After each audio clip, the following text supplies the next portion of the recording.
اعوذ باللہ من الشیطان الرجیم بسم اللہ الرحمن الرحیم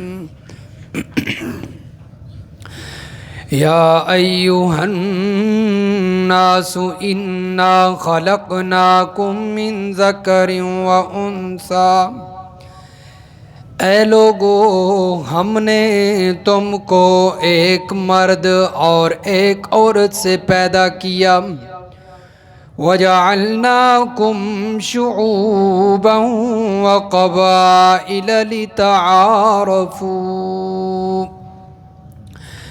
اور ہم نے تم کو مختلف قومیں، مختلف خاندان بنا دیا تاکہ تم اس کے ذریعے ایک دوسرے کی پہچان کر سکو۔ ان اکرمکم عند اللہ اتقاکم، بے شک تم میں سے عزت والا معزز بندہ اللہ کے نزدیک وہ ہے جو تم میں زیادہ تقوی والا ہے۔ ان اللہ علیم خبیر، بے شک اللہ تعالی خوب جاننے والا ہے، خوب خبر رکھنے والا ہے۔ سبحان ربک رب العزت عما یصفون، وسلام علی المرسلین والحمد للہ رب العالمین۔ اللہم صل علی محمد وعلی آل محمد کما صلیت علی ابراہیم وعلی آل ابراہیم انک حمید مجید۔ اللہم بارک علی محمد وعلی آل محمد کما بارکت علی ابراہیم وعلی آل ابراہیم انک حمید مجید۔ سورۃ الحجرات کی آیت نمبر 13 کی تلاوت کی گئی ہے، اور اس آیت میں اللہ نے آخری قانون بیان فرمایا ہے۔ اس سے پہلے اللہ نے جو قوانین بیان فرمائے ہیں، مختلف قسم کے قوانین تھے، اخوت اور پیار اور محبت کو قائم رکھنے کے لیے، جماعت کو منظم رکھنے کے لیے۔ گزشتہ آیات میں جو اللہ نے قانون بیان کیے، ان میں چند باتوں سے اللہ نے منع فرمایا تھا۔ جو پچھلے 2 قانون بیان ہوئے ہیں، ایک تو مذاق اور استہزاء کرنے سے، کہ کوئی دوسرے لوگوں کا مذاق نہ بنائے، اور دوسرے نمبر پر عیب نہ نکالے، تانے نہ دے کسی کو، اور برے القابات سے نہ پکارو۔ 3 باتیں ایک قانون میں، دوسرے قانون میں بھی 3 باتیں، کہ کسی کے بارے میں ایسے ہی بغیر تحقیق کے، بغیر دلیل کے گمان نہ کرنے لگ جاؤ کہ فلاں بندہ ایسا ہے، فلاں ایسا ہے، سوچنے نہ لگ جاؤ اس کے بارے میں۔ دوسرے نمبر پر جاسوسی نہ کرو، اور تیسرے نمبر پر فرمایا کہ غیبت نہ کرو۔ یہ 3 باتیں اس قانون میں، تو یہ 6 باتیں اللہ نے بیان فرمائی جس سے اللہ نے منع کیا تھا۔ اب اس آیت کے اندر جو اللہ نے قانون بیان کیا ہے وہ یہ ہے کہ تم میں جو قبائل اور خاندان اور ذاتیں یہ جو بنائی گئی ہیں، یہ صرف پہچان کے لیے، یہ کسی فخر کرنے کے لیے نہیں ہے، اپنے آپ کو بڑا دکھانے کے لیے نہیں ہے، محض پہچان کے لیے ہیں، فلاں خاندان کا جو ہے وہ بندہ ہے۔ جو پچھلی 6 باتیں بیان ہوئی تھیں، فرمایا کہ ان کی وجہ کیا تھی، ان 6 باتیں وہ لوگوں میں کیوں آتی تھیں، اس کی وجہ یہ تھی کہ لوگ ذاتوں پہ، نسلوں پہ، ان جو ہے وہ قبیلوں پہ فخر کیا کرتے تھے کہ میں فلاں خاندان سے تعلق رکھتا ہوں، میں ہاشمی ہوں، میں سید ہوں، میں فلاں ہوں، میں فلاں ہوں، جس کی وجہ سے لوگ ان برائیوں میں مبتلا ہو جاتے تھے کہ وہ ایک دوسرے کی غیبت بھی کرتے تھے، برے القابات سے بھی پکارتے تھے، ان کے ساتھ جو ہے وہ عیب جوئی بھی کرتے تھے، جاسوسیاں بھی، سارا کچھ ان کے اندر پھر آ جاتا تھا، محض کس وجہ سے؟ ان ذاتوں کی وجہ سے، قبائل کی وجہ سے۔ اللہ فرماتے ہیں کہ میں نے یہ اس مقصد کے لیے نہیں بنائی تھی۔ اور پھر کیا ہوتا، جو قبیلہ اپنے آپ کو، دور جاہلیت تھا نا، جاہلیت کی وجہ سے سارا کچھ ہوتا، جو قبیلہ اپنے آپ کو اچھا سمجھتا تھا اور لوگوں میں مشہور ہوتا تھا، وہ دوسرے قبائل کے حق میں جو ہے وہ ہجو بیان کرتا، ان کی بے عزتیاں کرتا، اشعار کے ذریعے، جو ان کے خطباء ہوتے وہ اپنے تقریروں کے ذریعے، شعراء اپنے شعروں کے ذریعے ان کی بے عزتی بیان کرتے، ان کی ہجو بیان کرتے، برائی بیان کرتے، صرف محض اس وجہ سے کہ ہم اچھے خاندان والے ہیں، اور وہ کیا ہیں؟ جس طرح آج بھی یہ جاہلیت کی وجہ سے یہ دیکھا جاتا ہے، فلاں جو ہے وہ جلایا ہے، فلاں یہ ہے، کمہار ہے، فلاں لوہار ہے، ان قوموں کو، ان ذاتوں کو کم تر سمجھا جاتا ہے۔ اسی کون ہیں جی؟ اسی خواجے ہیں، اسی خان سدیندے ہیں، اسی جناب فلاں ہیں مہاراں، اسی راجے ہیں، تو اپنے آپ کو کیا سمجھتا ہے؟ اچھا سمجھتا ہے۔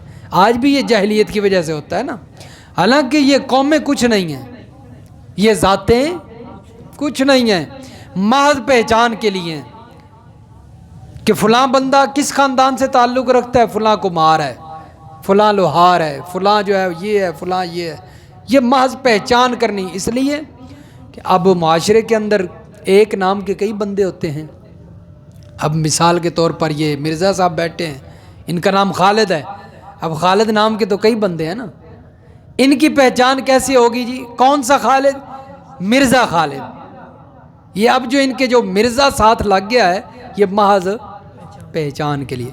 اب یہ نہیں کہہ سکتے کہ اسی تو مرزے ہیں، ہم تو بڑے اچھے جو ہے وہ قبیلے والے ہیں، اچھے خاندان، بڑے خاندان والے ہیں، تو یہ محض پہچان کے لیے تھا، اور لوگوں نے اس کو جو ہے وہ فخر سمجھ لیا۔ اس کا اللہ نے یہاں پر رد کیا ہے کہ میں نے تو یہ قبیلے، شعوب شعب کی جمع ہے، اور یہ بڑے خاندان کو کہتے ہیں جس کے نیچے کئی خاندان آ جائیں، اور قبائل یہ قبیلے کی جمع ہے، یعنی چھوٹے چھوٹے قبیلے، چھوٹے چھوٹے، جس طرح آج محلے ہوتے ہیں نا، بستیاں، تو اس طرح جو لوگ رہتے تھے ان کو قبیلہ کہا جاتا تھا۔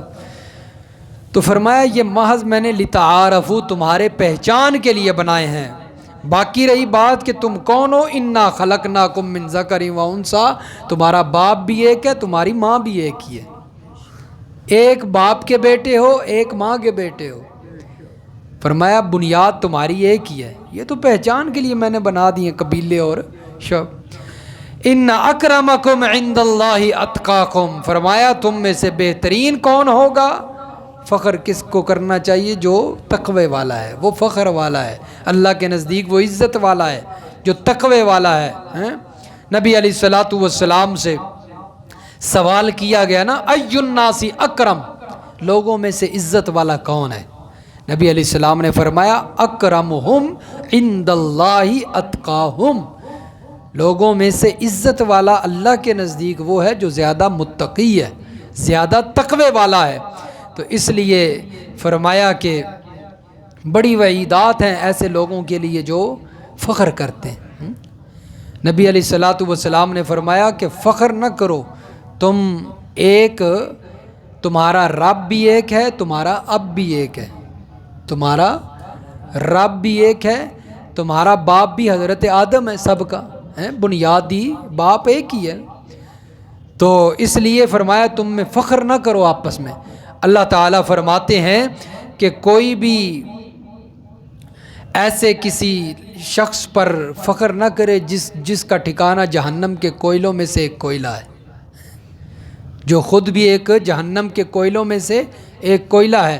اور فرمایا جو فخر کرنے والا ہے اللہ کی نظر میں، فرمایا جو فخر کرتا ہے اپنی ذات اور نسل کی وجہ سے، تکبر کرتا ہے، اللہ کے نزدیک فرمایا کہ وہ پاخانے میں جو کیڑا ہوتا ہے اس سے بھی ذلیل ہے، فخر کرنے والا۔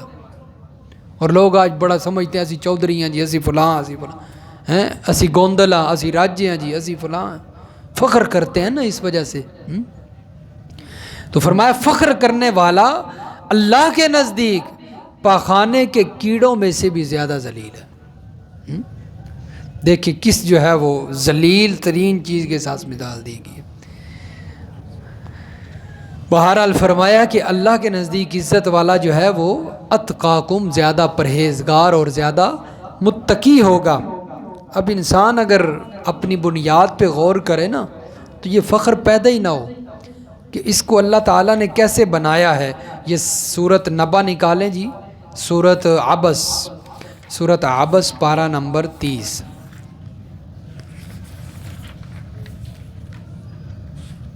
صفحہ نمبر 709۔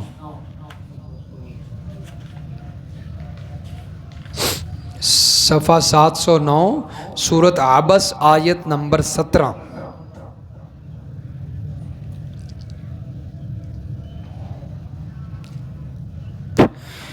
فرمایا قتل الانسان ما اکفرہ من ای شیء خلق من نطفۃ خلقہ فقدر۔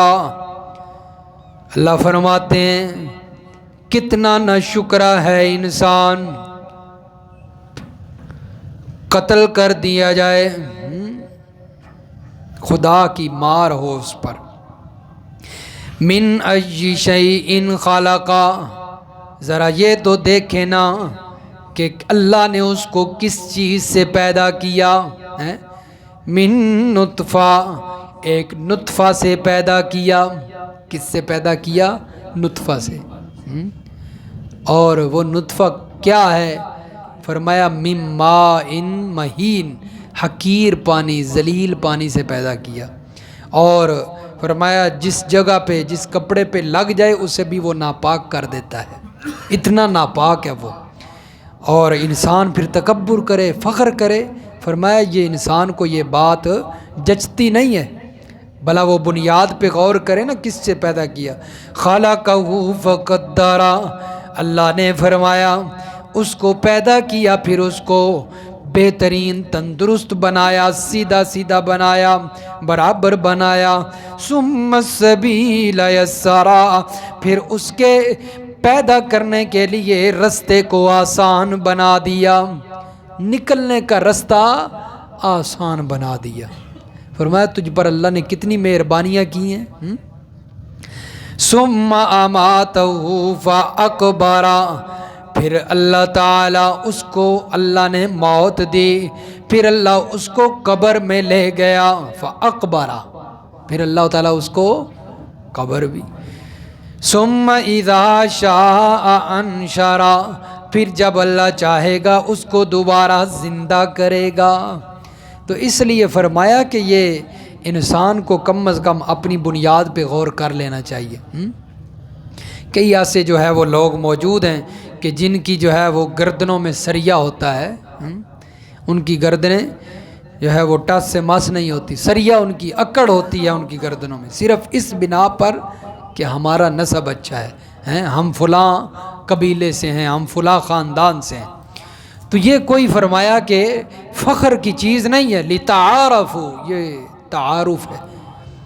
اب اسی سے، اس آیت سے علماء نے ایک مسئلہ بیان کیا ہے کہ جو آپس میں دو خاندان جڑنے ہوتے ہیں شادی کے لیے، اس میں فرمایا کہ اسلام کفر کے اندر نا برابری کے اندر اسلام شرط ہے، اس کے علاوہ کوئی شرط نہیں ہے۔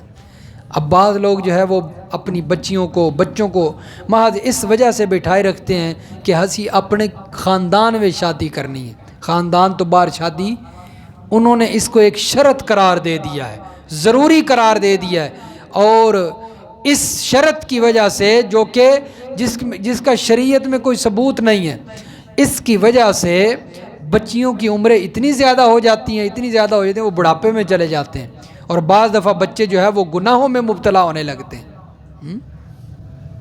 تو یہ گناہ والا کام ہے، بچوں کو محض اس وجہ سے بٹھائے رکھنا کہ اپنے خاندان میں کوئی شادی کریں گے، اور پھر ان کو اتنی جلدی بندہ پسند بھی نہیں آتا اس لیے یہ شرط نہیں ہے۔ اسلام شرط ہے کہ بندہ مسلمان ہونا چاہیے، عقیدہ صحیح ہونا چاہیے، بچہ ہو یا لڑکا مسلمان ہو، عقیدہ ٹھیک ہو، چاہے اور خاندان سے اس کا تعلق ہو، کر دینی چاہیے شادی۔ اچھا لڑکا مل جائے، اچھے اخلاق والا، صحیح العقیدہ، تو بچی کی شادی وہاں پر کر دینی چاہیے۔ تو یہ ایک جہالت ہے، تو یہاں سے علماء نے یہ مسئلہ بیان کیا ہے۔ اب دیکھیں حضرت زینب رضی اللہ تعالی عنہا، جن کا نکاح نبی علیہ الصلوۃ والسلام نے حضرت زید سے کیا تھا، کن سے کیا تھا؟ اب حضرت زینب وہ کیا تھی؟ سیدہ زینب ہیں، ان کا اچھا خاندان سا ہیں، اچھے قبیلے سے تعلق اور آزاد تھی۔ حضرت زید جو ہے وہ غلام تھے، اگرچہ ان کا پیچھے خاندان اچھا ہو لیکن وقتی کیا تھے؟ غلام تھے نا۔ تو اللہ کے نبی نے ان دونوں کا آپس میں کیا کر دیا؟ رشتہ کر دیا۔ اور اگر یہ شرائط جو ہے وہ ضروری ہوتی تو پھر حضرت زید اور حضرت زینب کا رشتہ نہ ہوتا، کیونکہ ایک سیدہ ہے اور ایک غلام ہے۔ تو اس لیے یہ چیزیں ضروری نہیں ہوتی، یہ پھر جو ہے وہ کئی خرابیوں کا باعث بنتی۔ اسلام شرط ہے، صحیح العقیدہ ہونا شرط ہے، اگر لڑکا لڑکی صحیح العقیدہ ہیں تو رشتہ کر دینا چاہیے۔ اور دوسری بات، بعض لوگ اپنی بچیوں کو اس وجہ سے بٹھائے رکھتے ہیں کہ جی ہمارے گھر کوئی رشتہ آئے گا تو ایسی کریں گے، یہ بھی غلط ہے۔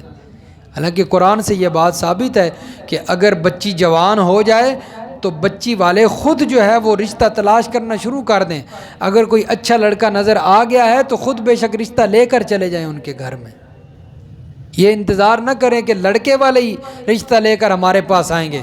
حضرت موسیٰ علیہ الصلوۃ والسلام حضرت شعیب علیہ الصلوۃ والسلام کے پاس جب خادم بن کر گئے تو یہاں پر حضرت موسیٰ سے بات رشتے کی حضرت شعیب نے کی تھی۔ اب بچی کس کی ہے؟ حضرت شعیب علیہ الصلوۃ والسلام کی۔ اب حضرت موسیٰ سے رشتہ کرنا ہے اور بات کون کر رہا ہے؟ بچی کا باپ کر رہا ہے، بھئی ہم آپ کو اپنی بچی نکاح میں دیتے ہیں۔ تو اس لیے بچی جوان ہو جائے تو بچی والوں کو بھی چاہیے کہ رشتہ تلاش کرنا شروع کریں، اور اچھا نظر آ جائے پھر انتظار میں نہ رہیں کہ وہی ہم سے بات کریں گے، بلکہ خود ان سے بات کریں، بھئی ہماری بچی جوان ہے، آپ دیکھیں ہم آپ سے رشتہ کرنا چاہتے ہیں۔ ان اکرمکم عند اللہ اتقاکم، فرمایا یہ قبائل اور یہ شعوب، یہ خاندان، یہ ذاتیں، یہ فرمایا یہ سب چیزیں پہچان کے لیے اللہ نے بنائی ہیں۔ نبی علیہ الصلوۃ والسلام خطبہ ارشاد فرماتے ہیں، اللہ کے نبی صلی اللہ علیہ وسلم نے خطبہ ارشاد فرماتے ہوئے فرمایا کہ تمہارا ایک باپ ہے، حضرت آدم علیہ الصلوۃ والسلام، کسی عربی کو کسی عجمی پر، فرمایا کسی کالے کو گورے پر، کسی سرخ کو کالے پر، فرمایا کوئی عجمی کو عربی پر کوئی برتری حاصل نہیں ہے، فرمایا تم میں سے برتر اور عزت والا وہ ہے جو متقی ہے، جو کیا ہے؟ تقوی والا ہے۔ اور بندہ اپنے آپ نو اس وجہ تو برتر سمجھے کہ میں گوندلاں تے میں فلاں ہاں، میں راجاں، اور بالکل جو ہے وہ اسلام سے دور ہو، وہ تو اللہ کے نزدیک برتر نہ ہوا نا، وہ تو اللہ کے نزدیک ذلیل ہوا۔ تو اس لیے فرمایا کہ ان اکرمکم عند اللہ اتقاکم ان اللہ علیم خبیر، اللہ تعالی خوب جاننے والا ہے اور خوب خبر رکھنے والا ہے۔ اللہ سمجھ نصیب فرمائے، عمل کی توفیق عطا فرمائے۔